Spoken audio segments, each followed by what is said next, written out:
अन्नपूर्णा देवीची मूर्ती अनेकांच्या घरात असते, पण तिच्या मागील कथा, पूजेची योग्य पद्धत आणि पूजेत अर्पण केलेल्या तांदळाचं महत्त्व फार कमी लोकांना माहिती असतं. आजच्या विशेष व्हिडिओमध्ये आपण या तिन्ही गोष्टी सविस्तर जाणून घेणार आहोत. चला तर सुरुवात करूया अन्नपूर्णा देवीच्या दिव्य कथेतून. भक्तांना अभय देणारे, त्यांचे दुःख हरण करणारे आणि त्यांच्या पाठीशी खंबीरपणे उभे राहणारे आपले लाडके श्री स्वामी समर्थ महाराज यांच्या अगाध लीला आपण सर्वांनी ऐकल्या आहेत, अनुभवल्या आहेत. पण तुम्हाला माहिती आहे का की याच स्वामी समर्थांनी एकदा आपल्या भक्तांसाठी साक्षात अन्नपूर्णेचं रूप धारण केलं होतं, ज्यांनी आपल्याला नेहमीच भरभरून अन्न आणि धन दिले. ते स्वामी स्वतः अन्नदाते आहे किंवा स्वतः अन्नपूर्णा आहे. ही घटना स्वामींच्या भक्तावरील अपार प्रेमाची साक्ष देतात. गोष्ट आहे एका प्रवासाची. एके दिवशी श्री स्वामी समर्थ महाराज आपल्या 100 सेवेकरासह कोनाडी नावाच्या एका घनदाट रानातून जात होते. दिवसभर चालून चालून सर्व सेवेकरी थकून भुकेले झाले होते. त्यांना प्रचंड भूक लागली होती. आणखी थोडे अंतर चालून गेल्यावर स्वामी महाराज एका शेतात थांबले आणि एका आम्रवृक्षाखाली बसले. त्या शेतातल्या शेतकऱ्यांनी स्वामींना पाहिलं आणि धावतच त्यांच्याकडे आले. त्यांनी स्वामींना आदरपूर्वक फलाहार आणि पाणी दिलं. स्वामींनी तो फलाहार ग्रहण केला, पण सोबत असलेल्या इतक्या सेवेकरांच्या पोटाची आग कशी शांत होणार हा प्रश्न सर्वांनाच पडला. स्वामींनी सर्वांकडे पाहिलं आणि ते श्रीपाद भटांना म्हणाले, त्या आम्रवृक्षाखाली जा. श्रीपाद भटांना स्वामींवर अगाध श्रद्धा होती. त्यांना खात्री होती की स्वामी काहीतरी चमत्कार नक्कीच करतील. ते काही सेवेकऱ्यांसह स्वामींनी सांगितलेल्या त्या आम्रवृक्षाखाली गेले. तिथे त्यांना एक वृद्ध प्रसन्नमुख सुहासिनी उभी दिसली.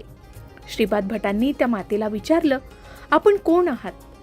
तेव्हा त्या मातेनं उत्तर दिलं, आज आमच्यापैकी बरीच मंडळी येथे भोजनास येणार होती, पण अजून ती आली नाहीत. सूर्यास्त होत आहे, त्यामुळे तुम्ही हे सर्व अन्न घेऊन जा. त्या मातेनं शिजवलेला सर्व स्वयंपाक श्रीपाद भटांना दिला. ते सर्व जेवण घेऊन श्रीपाद भट आणि अन्य सेवेकरी स्वामींकडे जाण्यास निघाले. त्यांनी त्या सुहासिनी मातेलाही सोबत येण्याचा आग्रह केला, पण ती म्हणाली, तुम्ही पुढे चला, मी मागाहून दर्शनाला येते. श्रीपाद भटांनी सर्व सेवेकरांना जेवण वाढून दिलं. ते अन्न इतकं रुचकर आणि पोटभर होतं की सर्वजण तृप्त झाले. या घटनेतून स्वामी समर्थांनीच साक्षात अन्नपूर्णा मातेच्या हातून आपल्या भक्तांना भोजन घातलं, अशी त्यांची श्रद्धा आहे. अनेकांना तर प्रत्यक्ष देवी अन्नपूर्णेचं दर्शनही झाल्याचं मानलं जातं. म्हणूनच अनेक ठिकाणी आजही स्वामी समर्थांच्या अन्नपूर्णा रूपाची मोठ्या श्रद्धेनं पूजा केली जाते. या लीलेतून स्वामींनी अन्न आणि अन्नदात्याचं महत्त्व अधोरेखित केलंय. अन्नपूर्णा देवी ही पार्वती मातेचाच अवतार आहे. अन्नपूर्णा म्हणजे जी कधीच रिकामी न राहणारी, नेहमी अन्न आणि समृद्धीनं परिपूर्ण असणारी. भारतीय संस्कृतीनुसार घरात सर्वांना पोटभर जेवू घालणाऱ्या गृहलक्ष्मीलाच अन्नपूर्णा मानलं जातं.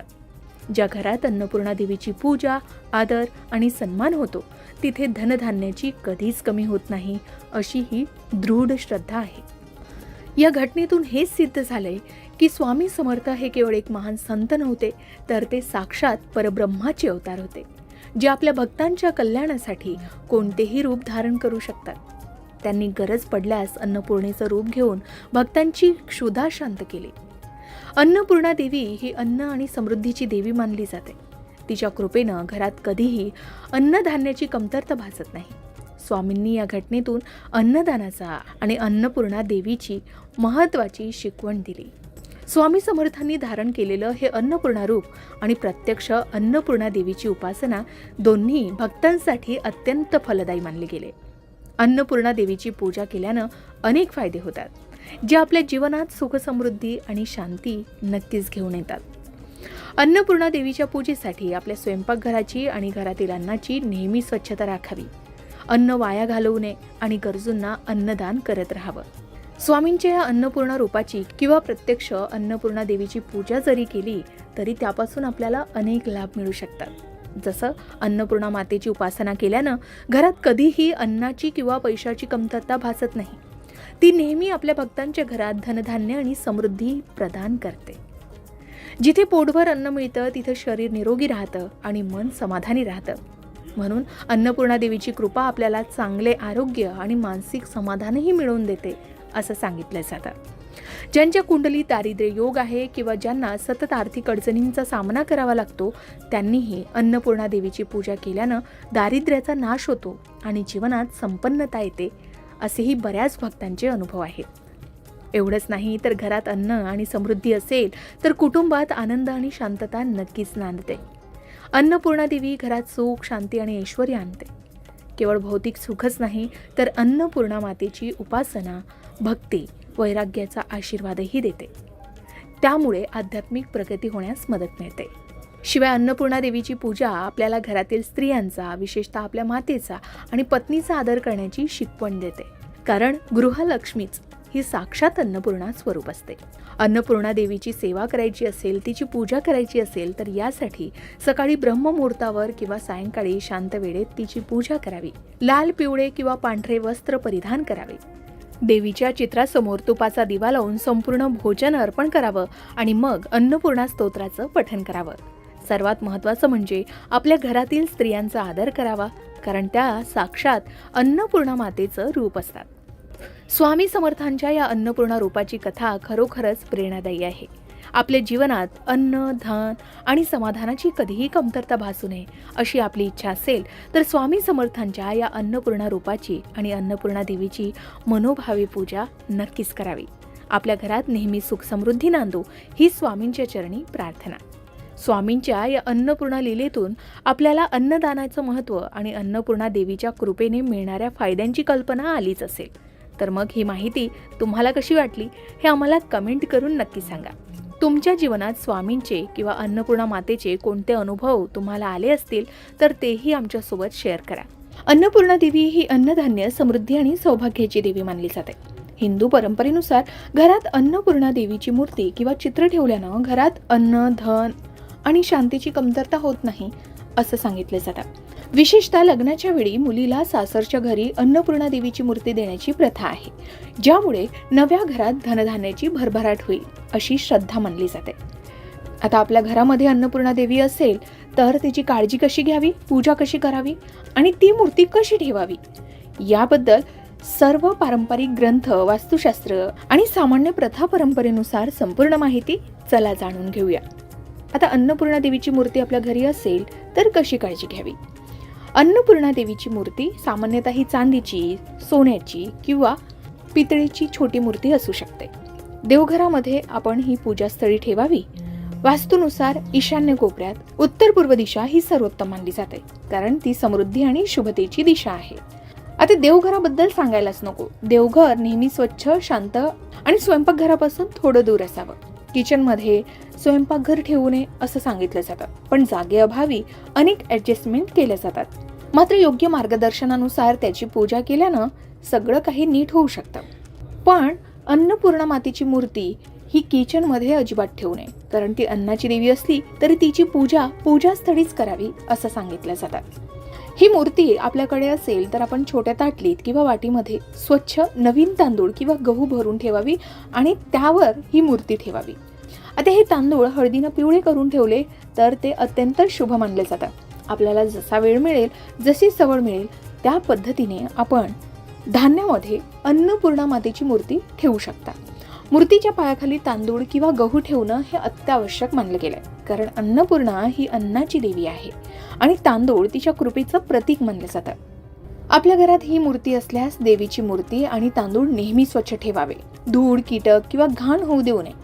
दररोज सकाळी आणि संध्याकाळी हळद कुंकू लावून देवीची पूजा करावी. मूर्तीला स्पर्श करण्यापूर्वी आपले हातही स्वच्छ असावे.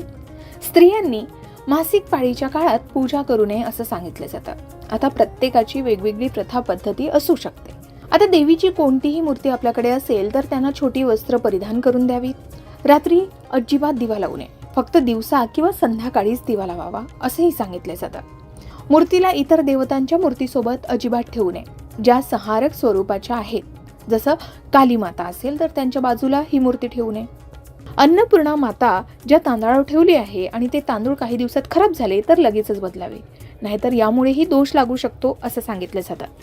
आता देवीला नैवेद्य करताना साखर किंवा मिठाई ठेवू नये, कारण ती अन्नाची देवी आहे. फक्त शुद्ध अन्न जसं भाकरी, भाजी या पद्धतीचा शक्य असल्यास नैवेद्य करावा असंही सांगितलं जातं. या देवीची रोज पूजा करावी, नैवेद्य अर्पण करावे, अन्न अर्पण करावं आणि प्रसाद म्हणून घरात वाटावं. यामुळे घरात सकारात्मक ऊर्जा राहते आणि अन्नधान्याची कधीच कमतरता राहत नाही असं सांगितलं जातं. आता प्रश्न असा आहे की अन्नपूर्णा देवी जर तांदळात ठेवली तर ती किती दिवस ठेवावी, किती दिवसांनी ते तांदूळ बदलावे? तर अन्नपूर्णा देवीला तांदळात ठेवण्याची प्रथा अन्नाच्या समृद्धीसाठी आहे. तांदूळ देवीच्या कृपेनं प्रसन्न होतात आणि घरात भरभराट येते अशी मान्यता आहे. म्हणून तांदूळ स्वच्छ राहील तोपर्यंत ठेवावे, पण नियमित बदलणेही आवश्यक आहे. काही परंपरानुसार दररोज तांदूळ बदलावेत, हे सर्वोत्तम मानले जातात, कारण देवी स्वच्छ तांदळात बसते आणि घाण होऊ देत नाही. शिवाय बहुतेक घरांमध्ये दर 7 दिवसांनी बदलतात, हे व्यावहारिक आहे आणि तांदूळ खराब होण्यापूर्वी ते बदलता येऊ शकतात आणि ते बदलावे सुद्धा. याचबरोबर दर पौर्णिमेला हे तांदूळ बदलणंही शुभ मानलं जातं, कारण पौर्णिमा ही समृद्धीची तिथी आहे. हे तांदूळ जर खराब झाले, कीटक लागले किंवा दुर्गंध सुटला तर ते लगेचच बदलावे. 15 दिवस ते तांदूळ तसेच ठेवू नये. आता हे का बदलावे? तर जुने तांदूळ घाण होऊ शकतात, त्यामुळे देवीची कृपाही कमी होऊ शकते. नियमित जर आपण तांदूळ ठेवलेत तर घरात अन्नधान्याची भरभराट होण्यास नक्कीच मदत मिळते असा विश्वास आहे. आता अन्नपूर्णा देवीची मूर्ती ज्या तांदळात ठेवलेली आहे किंवा अन्नपूर्णा देवीला वाहिलेले जे तांदूळ आहे ते कधीच वाया जाऊ देऊ नये. मग याचं काय करावं? तर हे तांदूळ मुठभर असेल तर घरातील मुख्य तांदळाच्या डब्यात मिसळावे. शिवाय हे तांदूळ स्वच्छ असल्यासच वापरावे. यामुळे देवीची कृपा घरभर पसरते आणि खाण्याच्या वेळी प्रसाद म्हणूनही याचा वापर केला जाऊ शकतो. त्याचबरोबर जर हे तांदूळ खराब असतील तर ते पक्ष्यांनाही देऊ नये. हे तांदूळ जमिनीत पेरून द्यावे. शिवाय बाकीचे तांदूळ चांगले असतील तर पक्षी, गायी यांना खायला देऊ शकतात. यामुळे पुण्य मिळतं आणि पर्यावरण रक्षणही होतं. शिवाय काही ठिकाणी जुने तांदूळ शिजवून त्याची खिचडी तयार केली जाते, भात बनवला जातो आणि प्रसाद म्हणून घरात वाटला जातो. हे विशेषतः पूजेनंतर केलं जातं. आता अन्नपूर्णा देवीची पूजा करायची असेल तर कोणत्या दिवशी करावी हाही प्रश्न आहे, ज्यामुळे घरात अन्नाचा तुटवडा होणार नाही. तर मार्गशीर्ष महिन्याच्या पौर्णिमेला साधारणतः डिसेंबर महिन्यामध्ये अन्नपूर्णा जयंती साजरी केली जाते. या दिवशी पूजा केल्यानं घरात कधीच अन्नाची कमतरता होत नाही अशी श्रद्धा आहे. या दिवशी अन्नपूर्णा मातेची विशेष पूजा करावी, तिला अभिषेक करावा, षोडशोपचारी पूजा करावी आणि धान्य अर्पण करावे. एकंदरीतच तिच्यावर धान्याचा वर्षाव करावा. यामुळे घरात कधीच अन्नधान्याची कमतरता होत नाही अशी श्रद्धा आहे. शिवाय वैशाख महिन्यात नवीन मूर्ती आपण खरेदी करू शकता आणि ती स्थापनही करू शकता. याचबरोबर तिची रोज सकाळ संध्याकाळ पूजा करावी. विशेषतः अमावस्या किंवा पौर्णिमेला अन्नपूर्णा मातेची पूजा करून मंत्राचा जप करावा. आता 15 दिवसातून एकदा षोडशोपचारी पूजा करायची म्हटली तर कशी करावी? तर त्यासाठी पौर्णिमा किंवा अमावस्येच्या दिवशी सकाळी स्नान करून स्वच्छ वस्त्र परिधान करावे. हवं तर या दिवशी आपण उपवास करू शकता. त्यानंतर मूर्तीला गंगाजलानं अभिषेक करावा, तांदूळ अर्पण करावे, फुलं, हळद, कुंकू अर्पण करावे, धूपदीप लावावा आणि ओम अन्नपूर्णाय नमः या मंत्राचा 108 वेळा जप करावा किंवा अन्नपूर्णा स्तोत्र पाठ करावा. या दिवशी स्वयंपाकघरात पिठाचा दिवा लावावा, त्याचीही पूजा करावी. पूजेनंतर प्रसाद वाटावा आणि गरजूंना अन्न दान करावे. यामुळे देवी प्रसन्न होते आणि यामुळे घरात धनधान्याची नेहमीच भरभराट राहते असं सांगितलं जातं. या पूजेमुळे घरातील अन्नाचा साठा कधीच कमी होत नाही आणि शेतकऱ्यांना चांगलं पीकही मिळतं. जर आपण नवीन मूर्ती आणत असाल तर शुभ मुहूर्तात जसं अन्नपूर्णा जयंती असेल किंवा अक्षय तृतीया असेल तर या दिवशी सुद्धा आपण अन्नपूर्णा मातेची मूर्ती घरात आणून स्थापन करू शकता. देवी अन्नपूर्णा म्हणजे अन्नधान्यात वास्तव्य करणारी देवी. देवी अन्नपूर्णेच्या पूजेमध्ये अन्नधान्यानेच पूजा केली जाते. अनेक घरांमध्ये देवी अन्नपूर्णेची मूर्ती धान्यात म्हणजे गहू किंवा तांदळात ठेवतात. ज्यांच्याकडे देवी अन्नपूर्णेची मूर्ती किंवा चित्र नसेल असे अनेक जण धान्य ठेवून सुद्धा पूजा करतात. देवी अन्नपूर्णा मातेच्या पूजेमध्ये अन्नधान्याची पूजा करत असताना नवीन धान्य पूजेमध्ये वापरले जाते. काही जण देवी अन्नपूर्णेला धान्य अर्पण करतात तर काही जण देवी अन्नपूर्णेवर धान्याचा वर्षाव करत देवीच्या चरणापासून तर डोक्यापर्यंत धान्य वाहतात. याचबरोबर तुम्ही सुद्धा देवी अन्नपूर्णेची मूर्ती धान्यात म्हणजेच गहू किंवा तांदळात ठेवत असाल तर हे धान्य आठवड्यातून 2दा नक्की बदलत राहावं. देवी अन्नपूर्णेची मूर्ती तांदळात ठेवली असेल तर मंगळवारी आणि शुक्रवारी या 2 दिवशी हे तांदूळ बदलून घ्यावेत आणि त्या ठिकाणी पूजेत न वापरलेले तांदूळ ठेवावे. याचबरोबर मनोकामनापूर्तीसाठी देवी अन्नपूर्णेला कुंकुमार्चन किंवा धान्य अर्पण करत धान्य वाहिलं असेल तर ज्याप्रमाणे कुंकुमार्चन केलेलं कुंकू साठवून ठेवतो आणि ते नंतर आपल्या कपाळाला लावतो, अगदी तसाच उपयोग या धान्याचाही करण्यास सांगितलं जातं. देवी अन्नपूर्णेची मूर्ती तांदळात ठेवली असेल किंवा तिला धान्य अर्पण केलं असेल तर या धान्याचं किंवा तांदळाचं काय करावं? तर जे काही धान्य आपण ठेवलेलं असतं ते घरातील धान्यांमध्ये मिसळून द्यावं किंवा दररोजच्या अन्नपदार्थांमध्ये थोडं थोडं करून त्या धान्याचा वापर करावा. ज्याप्रमाणे कुंकुमार्चन केलेल्या कुंकवात शक्तितत्व आकृष्ट करण्याची क्षमता जास्त असते, अगदी त्याचप्रमाणे देवीला अर्पण केलेल्या धान्यात सुद्धा शक्तितत्व आकृष्ट करण्याची क्षमता असते आणि हे धान्य अन्न पदार्थांच्या माध्यमातून आपण सेवन केलं तर आपल्या शरीराला एक नवीन ऊर्जा देण्याचं कार्य करते असं म्हणतात. त्यामुळे घरातील सदस्यांमध्ये प्रेम सौहार्द टिकून राहण्यास मदत मिळते आणि घरात सुखसमृद्धी कायम राहते. याचबरोबर माता अन्नपूर्णेच्या मूर्तीची किंवा माता अन्नपूर्णेच्या चित्राची तुम्ही स्थापना करणार असाल तर हे चित्र कुठे लावावं, कोणत्या दिशेला लावणं शुभ आहे आणि जर तुम्ही हे आपल्या स्वयंपाकघरात लावू इच्छित असाल तर कोणते नियम पाळले पाहिजेत हेही तितकंच महत्त्वाचं आहे. आई अन्नपूर्णेचा फोटो स्वयंपाकघरात आगीच्या दिशेला म्हणजेच आग्नेय दिशेला लावणं उत्तम मानलं गेलंय. अग्नी म्हणजे अग्नीद्वारेच अन्न शिजवलं जातं, म्हणून अग्नीच्या कोपऱ्यात अन्नपूर्णा मातेचं चित्र ठेवल्यानं घरात सुख, सौभाग्य आणि समृद्धी येते. शिवाय वास्तुशास्त्रानुसार माता अन्नपूर्णेच्या चित्रासाठी सर्वात शुभ दिशा म्हणजे पूर्व दक्षिण म्हणजेच आग्नेय कोपऱ्याचा मध्यभाग आहे. या दिशेला देवांचा वास असतो.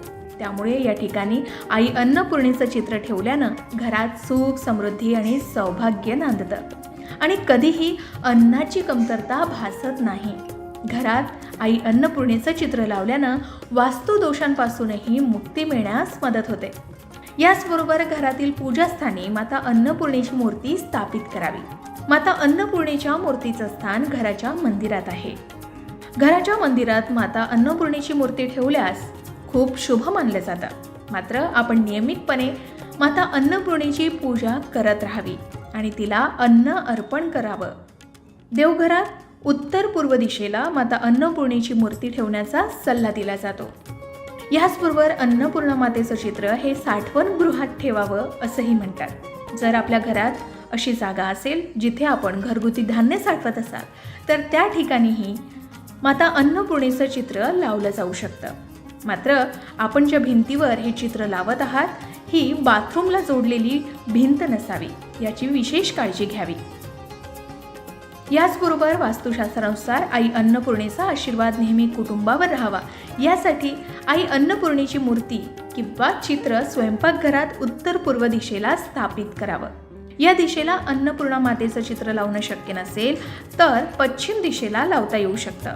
यामुळे घरात कधीही अन्नधान्याची कमतरता भासत नाही आणि कुटुंबात सुखशांती कायम टिकून राहते. परंतु आपल्याला हे लक्षात घ्यावं लागेल की त्यांच्या स्थापनेच्या नियमांचं पालन सुद्धा करणं तितकंच महत्त्वाचं आहे. आता अन्नपूर्णा मातेची मूर्ती किंवा चित्र तुम्ही स्थापन करणार असाल तर ते कसं करावं? तर माता अन्नपूर्णेची मूर्ती स्वयंपाकघरात बसवण्यासाठी एका स्वच्छ ताटात थोडी अक्षता ठेवाव्या आणि त्यात मूग डाळ टाकावी. देवी अन्नपूर्णा मातेची मूर्ती त्यावर ठेवावी आणि समोर तुपाचा दिवा लावावा. त्यानंतर नियमितपणे मातेची आरती करावी. मूर्ती स्वयंपाकघरात स्थापन केल्यानंतर दररोज त्याला अन्न अर्पण करणं महत्त्वाचं आहे, जेणेकरून घरात धान्याचा साठा कायम भरलेला राहील. अशी स्थापना देवघरात सुद्धा केली जाऊ शकते. मात्र स्वयंपाकघरात विशेष करून जर अन्नपूर्णा मातेची स्थापना करणार असाल तर अशा प्रकारेच करावी. याचबरोबर स्वयंपाकघरात माता अन्नपूर्णेचं चित्र किंवा मूर्ती लावणार असाल तर त्यासाठी काही गोष्टीही नेहमी लक्षात ठेवाव्या. जर आपल्या स्वयंपाकघरात माता अन्नपूर्णेचं चित्र असेल किंवा मूर्ती ठेवणार असाल तर स्नान केल्याशिवाय या ठिकाणी कधीही प्रवेश करू नये. अशा स्वयंपाकघरात चुकूनही मांसाहार करू नये आणि शक्य असल्यास कांदा लसूण शिवाय अन्न शिजवण्याचा प्रयत्न करावा. याचबरोबर अन्नाचा पहिला भाग दररोज अन्नपूर्णा मातेला अर्पण करावा. तर अशा प्रकारे अन्न, सौभाग्य आणि संपत्तीची देवी माता अन्नपूर्णेची पूजा नक्की करावी. यामुळे अनेक जणांच्या घरी माता अन्नपूर्णेची मूर्ती, त्यांचं चित्र तुमच्या घरी असेल आणि त्यांना तुम्ही धान्य अर्पण करत असाल तर त्या धान्याचा उपयोग नंतर कशा पद्धतीनं करावा आणि देवी अन्नपूर्णा मातेची पूजा कशा पद्धतीनं करावी, देवी अन्नपूर्णा मातेचं चित्र कोणत्या दिशेला लावावं, स्वयंपाकघरात देवी अन्नपूर्णा मातेची स्थापना कशी करावी, या सर्व प्रश्नांची उत्तरं तुम्हाला मिळाली असतील अशी खात्री आहे. याही व्यतिरिक्त अन्नपूर्णा मातेच्या मूर्तीविषयी किंवा चित्राविषयी आणखी काही प्रश्न तुम्हाला पडले असतील तर आम्हाला कमेंट करून नक्की सांगा. त्याची योग्य माहिती देण्याचा प्रयत्न आम्ही नक्कीच करू. अशाच प्रकारच्या माहितीपूर्ण व्हिडिओसाठी लोकमत भक्ती चॅनलला नक्की सबस्क्राईब करा आणि बेल आयकॉनला क्लिक करा, म्हणजे आमच्या नवनवीन व्हिडिओचं नोटिफिकेशन तुम्हाला मिळत राहील. तसेच योग्य आध्यात्मिक मार्गदर्शनासाठी लोकमत भक्तीच्या फेसबुक पेज आणि इन्स्टा पेजला लाईक आणि फॉलो करायला विसरू नका.